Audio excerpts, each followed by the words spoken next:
No camera crews today. No TLC producers and walkie-talkies. No set lighting hidden away in the shadows.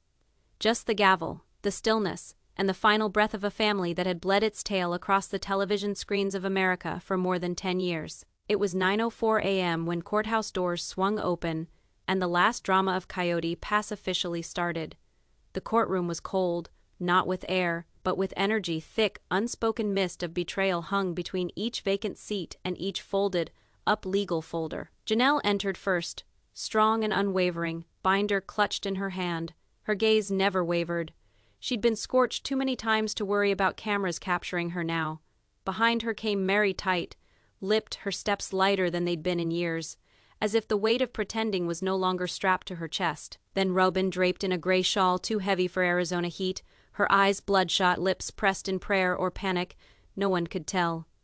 And finally, Cody Brown, hair slicked back, jaw clenched, suit too crisp for a man whose empire was crumbling. He didn't glance at any of them, not even once. They didn't nod, didn't talk, didn't recognize they were once referred to as a family, because they weren't. Not anymore. The judge, a man who'd once presided over real estate battles and small-town bankruptcies, now found himself at the epicenter of a celebrity liquidation, the legal autopsy of Coyote Pass. The 12-acre dream turned $1.5 million war zone. The courtroom went utterly silent as the judge wrapped his pen once and gazed over the ledger. "Are all parties present?" he asked. Though he already knew the response. They were all present. Every former wife, every hurt, every dollar accounted for. Or so they believed. Christine was absent. Her name wasn't listed on this specific lawsuit. She had left years ago with her voice, her binder, and her freedom. But her spirit haunted every inch of this courtroom because Coyote Pass was her spirit too. The land was never land. It was a promise, a plan, a power play. And now it was a broken symbol of everything that remained unspoken between four individuals who once committed to building a life together. The judge arched his brow. "We are here today to settle the court-monitored division of proceeds from the sale of Coyote Pass. Total gross sum $1,547,000. Net distributable $1.3 million after fees, tax settlements, and liens. The balance will be split according to legal entitlement, according to agreed terms, unless objections are made." Cody's hand jerked. Not enough to see unless you were paying attention, Janelle saw. And so did Meri. Robyn didn't flinch. She crossed her arms, for if she didn't, the shaking would be visible. Cody leaned forward and whispered something to his attorney. A quick headshake came afterward. What he had to say was not worth hearing. The judge looked over a sealed file given to him by the clerk. "Before we proceed with the division, the court has been presented with an unexpected addendum. New paperwork filed late last night by Miss Janelle Brown's counsel." That was when Cody's eyes shifted. For the first time since entering the courtroom, he glanced at Janelle, but she didn't reciprocate. She gazed directly at the judge. Her binder was open already, and within that binder was a sheet with the title written simply 2018, the missing agreement. The courtroom did not gasp. It did not have to. The atmosphere shifted so quickly, so brutally, that the silence itself was a scream. Janelle did not flinch as the clerk produced sealed exhibit into the hands of the judge. She had waited too long, been misled too often, and now she wasn't ready. She was armed. The judge opened the folder, pushed his glasses up his nose, and paused. His eyes flicked to the top of the page once, twice, and then his brow furrowed, as if he had just read something that shouldn't be. "This is a post-dated agreement for Coyote Pass?" He mused aloud, looking around the courtroom. Dated the 6th of November 2018. Ownership Protection and Investment Distribution Addendum, signed by Mr. Brown and Miss Janelle Brown. Notarized, he glared at Cody. "Is this your signature?" Cody shifted uncomfortably in his seat. "It may be. I don't recall every form I signed." His voice didn't sound like a man who'd forgotten, though. It sounded like a man who'd been caught. Robyn didn't flinch, but Meri's eyes gradually swiveled toward Janelle, her puzzlement growing. The judge went on. "Under this contract, if the tract called Coyote Pass is sold for gain, the initial $480,000 of net proceeds belongs to Miss Janelle Brown exclusively, refunds of past property taxes, land development charges, and household expenses incurred using her own money between 2018 and 2021. That one figure, $480,000, hung there like a guillotine. Cody's attorney protested at once. Your Honor, this document was never produced in discovery. We move to have it struck from consideration. Janelle's attorney rose, unflappable and businesslike. The contract was found within a secured safe deposit box at National Bank of Flagstaff, owned by both parties. We produced an affidavit from the bank manager and a date-stamped entry log. The judge nodded, authenticity no longer an issue. And then to Cody, did you or did you not sign that? Cody gazed down at the paper, then at the table. I signed a lot of papers to move things along. It was not denial, it was not admission. It was the shrug of one who figured no one would ever verify. But someone had, Janelle had. She had preserved her receipts. Literally, the judge rapped his gavel gently, not in emphasis, but in conclusiveness. Then, prior to this court commencing normal division of proceeds, we shall first subtract the $480,000 payable to Miss Janelle Brown as per this binding agreement. Proceeds left for normal division, $820,000. Robyn blinked at last, and Meri sat bolt upright. She glanced at Janelle with an expression that wasn't mere surprise, it was comprehension. Janelle had made a move nobody saw coming, a legal strike, a change in power. She hadn't shown up to play nice, she showed up to play smart. The judge went on, according to prior legal agreements, the balance will now be split into 3 portions, 45% to jointly owned by Mr. Brown and Mrs. Robyn Brown, 30% to Miss Meri Brown, and the remaining 25% to Miss Janelle Brown, in addition to the $480K refund. But he paused there. Furthermore, he flatly intoned, there seems to be another twist. A second binder had just been passed up, this one from Meri. No one had anticipated Meri bringing anything. For years, she'd been the quiet one, the one who remained when the house was burning, the one who smiled politely as Robyn was given everything she used to be promised. But today, Meri didn't merely attend, she played her cards. As the courtroom shifted from Janelle's $480K gasp, Meri slowly rose, and from her bag, neat, beige, and shaking, produced a thin leather folder. Your Honor, she spoke, her voice nearly whispered initially, I have a document that was never submitted, but was signed. Cody's head jerked around as if pulled by string. What? He growled. Robyn sat up straighter. The judge indicated to the bailiff. The folder was passed over, and once more the judge hesitated. His eyebrows were raised before he even opened it. He could sense it, the energy of the courtroom had shifted. The subdued wife was on the verge of making a loud statement, a very loud one.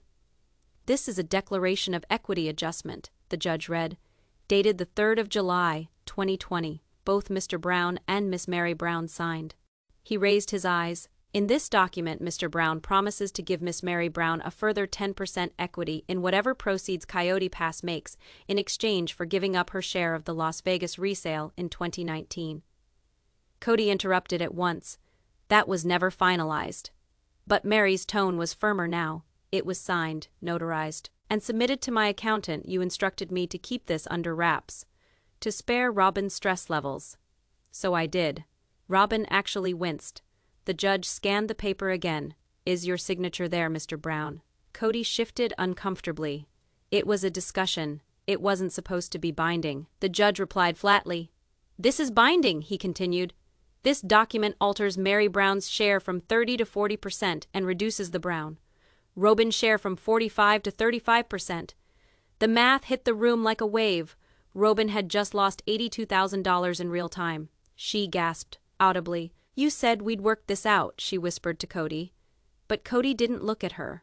He was too distracted looking at Meri, as if she'd set a house ablaze that he didn't think she owned anymore. Janelle didn't speak, but her lip twitched barely, but just enough. A fissure of justice in a room that once didn't have any. The judge reworked aloud. New split is as follows. Janelle Brown gets $480,000 payout and 25% of the remaining amount. Meri Brown gets 40%. Mr. Brown and Mrs. Robyn Brown together get 35%. Anyone disputing? No one replied, not because they concurred, but because no one anticipated Meri to be in the grasp of such truth. Not Robyn, not Cody, not even Janelle. The judge was preparing to call the disbursement clerk when Janelle's hand went up once more. "There is one more thing," she stated, her voice steady. "Before we can divide anything, the court should likely review the bank transfer records from January 2021. Cody's hand crashed down on the tabletop. The thwack of Cody's hand on the gleaming oak table startled even the court reporter. He pushed forward, jaw clenched, veins pulled taut across his brow, and snarled, "This is a property settlement, not a personal trial." But Janelle didn't blink. She didn't even raise her voice. "That is what it is called," she replied, unruffled and precise. "A property settlement, and that is why the court has to know how the property was paid for, and who was paid out of the joint family account." The judge lifted an eyebrow. "Go on." Janelle gestured to her lawyer, who produced a fresh set of papers, 3 photocopied bank statements, color, coded, stapled and dated. At the top, Flagstaff Credit Union letterhead, a joint account formerly attached to the family business entity, Brown Family Holdings, LLC. Cody's eyes fell the instant he read it. He knew precisely what it was. The judge scanned the pages in silence, his face growing taut. "By this," he indicated the paper, "on the 17th of January 2021, $134,000 was wire transferred to a company called Tranquil Hills Builders, LLC. The memo field states, initial deposit phase 1. He took a moment. "That company, as corporate filing state, is linked to Robyn Sullivan Brown." The courtroom tensed. Robyn went pale. She parted her mouth, but nothing emerged. Janelle continued, this time with strength. "That deposit was made from our shared account. It was a fund we all contributed to. Christine, myself, Meri, even Robyn at times. It was supposed to be for money to be used on Coyote Pass development. But it did not go toward Coyote Pass. It went toward Robyn's personal residence." The judge's eyes grew narrow. "Mr. Brown, did you approve of this transfer?" Cody swallowed. "We were going to construct, and Robyn, on Coyote Pass," the judge interjected. "No," Janelle broke in. "They paid for land with family money in another part of town, a part that was only in her name. She didn't get a house. She got a 4-bedroom on property no one else had any idea about, with our money." The judge rearranged his papers. "Miss Brown, do you have proof of the property involved?" Her attorney placed it in his hand. It was on public record. Robyn had bought a $900,000 residence on Starlight Lane, and the deposit aligned with the date and figure on the transfer record. There was no discussion of it with the rest of the family, no votes, no signatures, just a quiet withdrawal. Robyn finally spoke up. "We were afraid. We needed stability.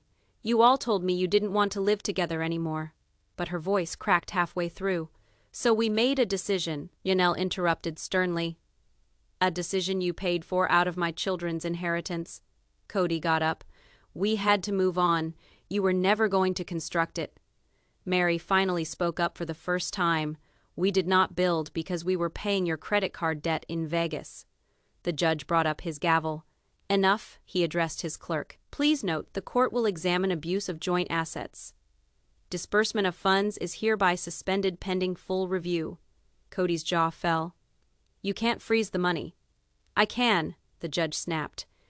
"And I just did." What started out as a property divide was now coming apart at the seams in the form of a forensic probe, and no one was more afraid than Robyn. The hour that followed did not feel like a court proceeding. It felt like a forensic dig. One by one, the walls Cody and Robyn had built so meticulously around their castle of control began to crack, then collapse.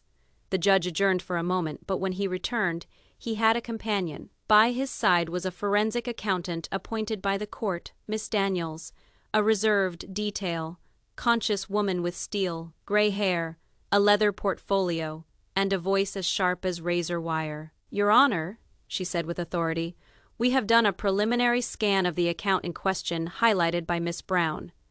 She put a document on the bench. "More than one of these transfers is questionable." Then she dropped the bomb. "During the past 36 months, more than $286,000 of money, allocated to Coyote Pass site preparation, was transferred to two other personal properties, one held in the name of Robyn Brown, and the other in an entity named Silver Bloom Media LLC. The room was stunned. That LLC had not been mentioned. The judge looked over at the defense table. "Mr. Brown, Miss Brown, do you know this company?" Robyn had her eyes fixed ahead. Cody blinked and then shook his head. "Never heard of it." Miss Daniels did not hesitate. "It is registered to an address utilized by Christine Brown in 2022. That was the moment when everyone leaned forward. The courtroom shifted. Janelle's mouth fell open. Meri leaned forward. Robyn whipped her head around toward Cody, whispering sharply, "You told me she was out." But it was too late. Undefined. The accountant kept going. Undefined. According to state records, Christine formed the LLC as a media entity. Undefined. But in late 2022, several deposits hit the account from what appeared to be Brown family holdings, without her knowledge. "What are you saying?" Undefined. Meri asked. Undefined. The accountant flipped a page. "I'm saying that Christine's name was used to funnel at least $47,000 in development funds into a private company, without her involvement." The courtroom erupted. Undefined. Cody's lawyer asked for an immediate recess. Undefined. Denied, Robyn whispered. That was supposed to be shut down, but Miss Daniels went on. "We are also looking into whether Christine's name was used to cover taxable income and strip assets out of shared property without triggering family-level scrutiny." And she shut her folder. "There is enough here to put a hold on all distributions until complete forensic examination is finalized." What had started as a split over land was now turning into a case of fraud. Undefined. Robyn's breathing quickened. Meri turned away in disbelief. But Janelle, she wasn't shocked. She had always suspected that Christine was still connected, financially if not emotionally, and now the paper trail confirmed it. The judge looked around the room one last time. "There will be no disbursements today," he said, "and any subsequent asset withdrawal request will be met with instant sanctions by the court." Cody leaned back in his chair. He had lost control of the courtroom, and now he was losing control of the truth. Nobody expected her to show up. Not after all that. Not after the emotional battles, the public criticism, the constant headlines, and the years of silent fortitude she had earned by just walking away. But when the courtroom resumed that afternoon, there was Christine Brown, and she wasn't at the back. She entered through the front door as if she were home, as if she had never been banished from the madness that once consumed her existence. Her heels echoed off the marble, each step sharp and precise. She dressed in black, not for funerals, but for combat. And when the door swung open and she stepped through, the air changed so intensely that even the judge ceased speaking in mid-sentence. Robyn's head fell at once. Meri blinked with incredulity. Janelle smiled, her first smile of the day, but Cody? Cody Brown's throat constricted with visible tension, his eyes locked on Christine as if he'd spotted a ghost, or a threat. Because she wasn't just someone from the past, she was a witness, a wild card, and by the look of the binder clutched in her hands, she had no intention of holding her tongue any longer. "Miss Brown," instructed the judge, standing up slightly, "you were not subpoenaed." Christine nodded serenely, confidently. "I know, I am here voluntarily." The room came to a standstill.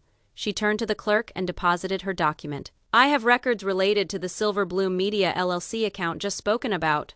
I did not initiate such transactions. I did not benefit from them, but I have a reason to believe my name was invoked, illegally." The courtroom grew taut. Robyn appeared as if the wind had been knocked from her lungs.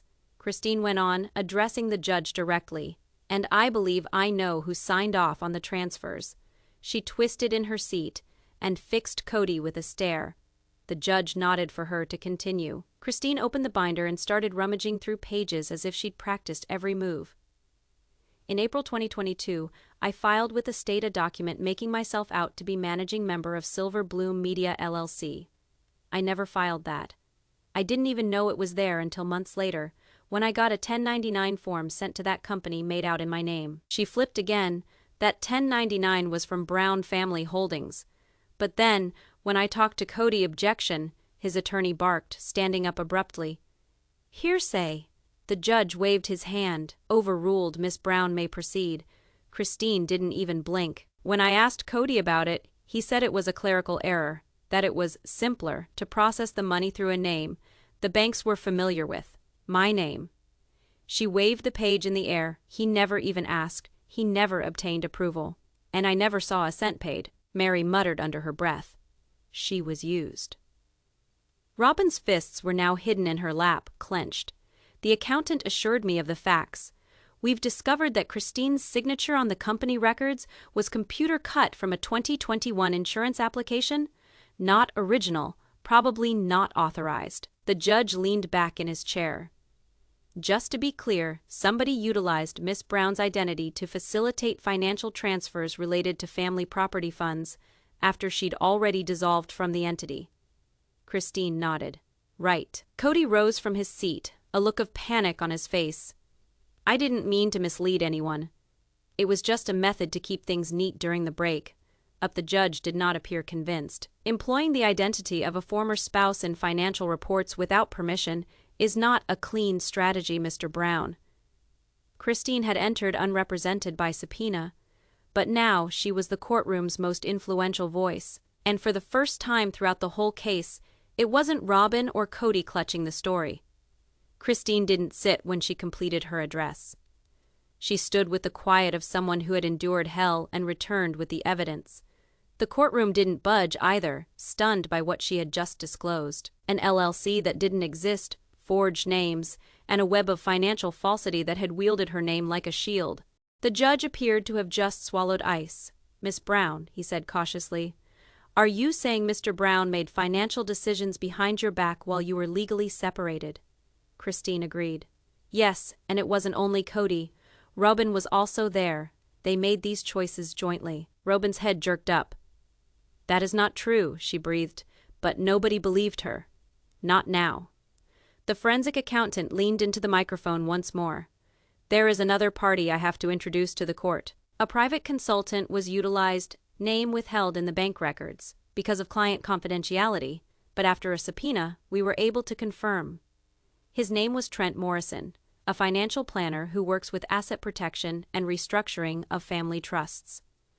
The name was nothing to the majority sitting in the room, but Christine's voice filled in blanks. Trent Morrison had a meeting with Cody and Robyn in August 2021. I wasn't privy, but it was on our mutual Google Calendar prior to the divorce being finalized. I saw it. When I queried Cody as to what it was regarding, he informed me that it was for retirement planning. She fixed the judge with a stern look. It wasn't Miss Daniels, the accountant agreed. Mr. Morrison is an expert in drafting shielded ownership strategies, commonly employed in divorces, hiding assets, or litigation. She ran through an email thread, and in this instance, he engineered a money move where several Brown family properties were rolled into a privately held trust, Wyoming, registered, under the exclusive administration of Mr. and Mrs. Kody Brown. Janelle visibly winced. A trust? She breathed. That is where the Vegas money went. It was a more vicious betrayal than divorce. It was erased. Meri posed the only remaining question. Did they stash our shares? Christine replied quietly. Yes, they began scheming before I even departed. Before we were instructed to sign, I believe this was always the game plan. The judge rapped his pen. Are these assets recoverable? Miss Daniels nodded. They are, but they're now insured. Unless fraud is established or unless the court determines evidence of intentional hiding during property division, those monies might not be recoverable. Cody slammed his fist on the table once more. It wasn't concealment. It was structure. It was just in case things went bad. Christine didn't scream. She didn't wince. She just whispered, "You made us all believe we were broke while you safeguarded her." The room shifted once again. The judge noticed. The public saw it. Even the clerks. This was not poor paperwork. This was premeditated manipulation. Robyn cracked at last. We were trying to hold on to what little we still had, she wailed. Everybody was moving. We needed to keep something for our children. But even Meri shook her head these days. You kept everything for yourself, Robyn. The rest of us were just fill in names on your list. The judge leaned forward. The court will now turn to whether fraud tainted earlier property settlements. If it did, criminal liability may be involved. And that was it. The room was suddenly civil no more. Criminal now. Coyote Pass wasn't simply sold, it was being taken apart for evidence. Just when it seemed the courtroom couldn't possibly take one more betrayal, one more layer back, they peeled it off quietly, methodically, fatally. Janelle stood this time, no lawyer, no performance. Just a frayed manila folder full of printed emails. "These are from my Gmail," she explained, handing them to the clerk. "They're between Cody and me. From late 2019 through mid-2021, I didn't think anything of them at the time, but now," she shook her head. "No, I know better." The judge signaled for the documents to be entered into the record. Janelle retreated. The emails were brief, but what they did not have in brevity, they compensated for in import. In black and white, Cody's breezy commands, disguised as investment counsel, encouraged Janelle to stall on tax payments, defer property charges, and wait just another quarter before filing land use applications. But hidden away in one, 13th of April 2020, email was a line that flipped everything. "Let's delay payments on Janelle's side so we can finish Robyn's framework tidily. She doesn't need flags this year." The courtroom gasped. Even Christine's eyes widened. It wasn't favoritism. It was a coordinated delay intended to get Robyn's assets first, while Janelle's were relegated to the back burner. "He used my name to make it official," Janelle said, "but he never meant for me to profit. I was merely a name on the deed. All of it was done to pass through Robyn." The judge picked up the 13th of April email and read the line out loud. Robyn's structure. "Can you explain what this is about?" Miss Daniels, the forensic accountant, did. Robyn closed refinancing on her private home on a new LLC titled Hopewell Ridge Family Trust in April of 2020. That trust was established within 2 weeks of these emails and utilized family resources as collateral for backing. The inference: Janelle's tax payments were late, so Robyn could refinance a better mortgage. Robyn, obviously losing it, clutched the sides of her chair. That wasn't how it went. It was all so crazy: the pandemic, the shooting schedule, the bank deadlines, but nobody was listening anymore. Paper evidence had been given, and the paper didn't stammer. Meri's turn to speak, not with proof but with feelings. "So while we were all waiting on pins and needles, trying to cobble together tax checks, skimping on grocery money, putting medical bills off, you two were purchasing a forever home and labeling it survival?" Cody retorted. "You don't know what it was like. We were bleeding from every angle. If we hadn't closed that property, we would have lost our entire investment." Christine interrupted harshly. "We did lose our entire investment. You simply ensured only Robyn got to retain anything. It was no longer a matter of emotional hurt. Now it was on paper. It was typed, dated, and supported by financial reports." The judge cleared his throat. "The court finds preliminary evidence indicating that intentional diversion of funds occurred to the detriment of co-owners. This court will officially elevate the investigation to include asset mismanagement and fiduciary abuse." He waited. "And if this practice is confirmed, the trust accounts will be released and redistributed." Cody's empire wasn't crumbling. It was being redrawn in court. If the courtroom were a living entity with a pulse, it skipped when Christine deliberately reached into her binder and drew out one sealed envelope. She passed it to the court clerk with unflinching hands, never once looking away from Robyn. The seal carried a pale, flowered impression.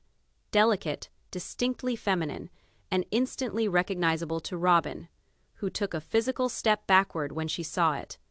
"This is a scanned page," Christine replied, "from a personal journal Robyn kept in 2018. She left it behind when they relocated out of the shared Flagstaff house. I did not read it at the time, but I scanned everything before returning it." The judge opened the envelope and read in silence. Then he gazed up. "Is this authentic?" Christine nodded. "It is written in her hand. I'd know it anywhere." The judge addressed Robyn. "Did you make this entry on the 28th of October 2018? Robyn blinked quickly, her mouth moving but no sound emerging. The room waited. "It is a personal reflection. That is not evidence," she stuttered. The judge insisted. "Did you write it?" At last, she nodded softly. "Yes." The judge put his glasses back on and started to read from it. "It gets clearer and clearer that the other wives are drifting away. They don't want the vision anymore. Cody says we have to be ready for the worst, that if they walk, we must defend the future for ourselves alone. It is difficult, but I believe in him. We'll rebuild if we must. Perhaps this land, Perhaps all of this was intended for the two of us all along. A quiet came crashing down so forcefully, it reduced Christine's previous testimony to a whisper. Robyn attempted to interrupt, but the damage was irreparable. This wasn't emotion or tension. This was premeditation. A plan, a vision that omitted 3 of the wives before the legal separation ever took place. Janelle sat back, her pale face firm. So, this wasn't just about us breaking apart.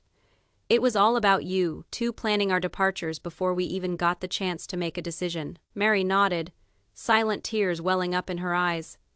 He said he didn't want the divorce. He said I was reacting too much, but he was already constructing a life without us. The judge held up the page once more. This can be a private thought, yes, but when combined with the financial activity we've witnessed, this entry demonstrates motive intent. Robyn finally lost it, her voice rising in desperation. It was a feeling. I was writing down my fears, not my intentions, but Christine's voice echoed out, cold, calm, and biting.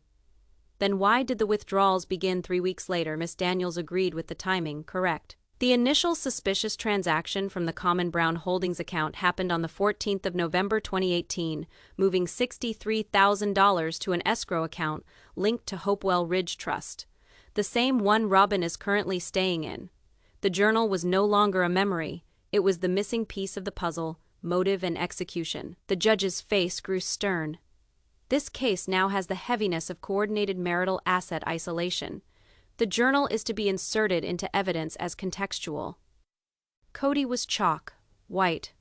Robyn had slumped into quiet sobs, and in the corner of the room, Christine set the binder aside, as if she had just typed the last page. Something she never intended to write, but always knew she would. The Coyote Pass dream hadn't only perished, it had been killed by intent. No one in the courtroom was sitting easy anymore. Emotional debris littered every surface, legal exhibits strewn about like shrapnel, Robyn shaking behind a tissue veil, Cody perspiring openly, and Meri and Janelle standing tense in shocked silence next to Christine, who was feeling increasingly like a prosecuting entity rather than a former wife. The judge leaned forward, placing his hands over the binder that now contained everything: the emails, the journal page, the bank transfers, the LLC shell, the secret trust, and the forgery of Christine's signature. It was no longer a civil hearing, it had evolved into something else, a cutting open of deceit, and the judge was tired of waiting. He cleared his throat and spoke in the tone of finality, having examined the evidence and testimony to date. This court finds compelling preliminary evidence of coordinated asset manipulation, misuse of identity, and possible marital fraud. The heir didn't move. Therefore, he went on, I am making the Brown family a decision. He hesitated just long enough for it to hurt. Either all parties sign on today to commence a voluntary and fair redistribution of all the money that is attached to Coyote Pass, including interests covered up under Hopewell Ridge Trust and Silver Bloom Media LLC. Or this court will schedule a formal fraud hearing. If we start down that path, know that we will be referring this to state prosecutors and the Department of Revenue. You can be charged criminally and fined, and the funds were seized permanently. He gazed at Cody. Do you get that, Mr. Brown? Cody's mouth dropped open, then closed. I need to talk to counsel, he grated. The judge nodded again. You can, but in an hour. This hearing reconvenes at 3:15 p.m. I want a ruling. The room didn't just turn. It snapped. Robyn stood close to Cody, whispering furiously. You told me they wouldn't find it. Undefined, you said Wyoming was safe. Undefined, you said no one would go that far. Her mascara streaked across her face, black as ink against her pale cheeks. Undefined, Meri looked away in disgust. Undefined, all this time, you just kept talking from all of us. Janelle's voice cracked slightly. Undefined, you made me lie to our kids.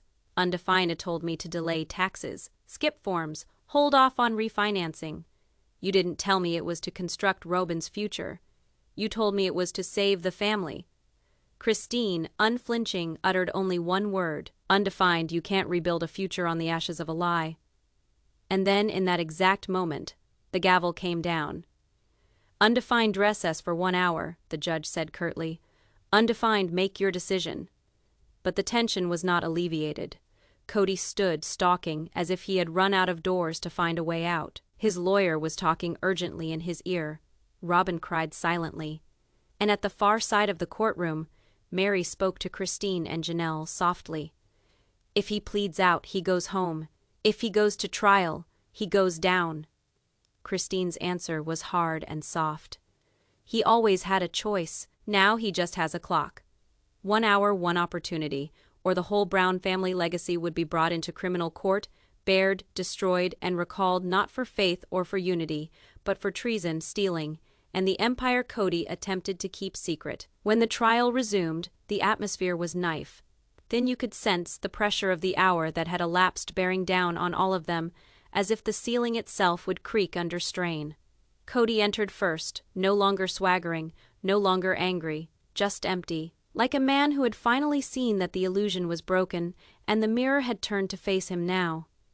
His attorney stayed 1 pace behind him, serious, pale, murmuring things Cody hardly appeared to hear. But Robyn entered 3 whole minutes late, mascara reapplied, face unreadable, desperate, perhaps, but still holding on to the fantasy that Cody would defend what they had, that he would still protect her from the conflagration of responsibility. He didn't. When the judge returned to the bench, he did not hesitate. "Mr. Brown, your ruling?" Cody stood, hands trembling, voice tight.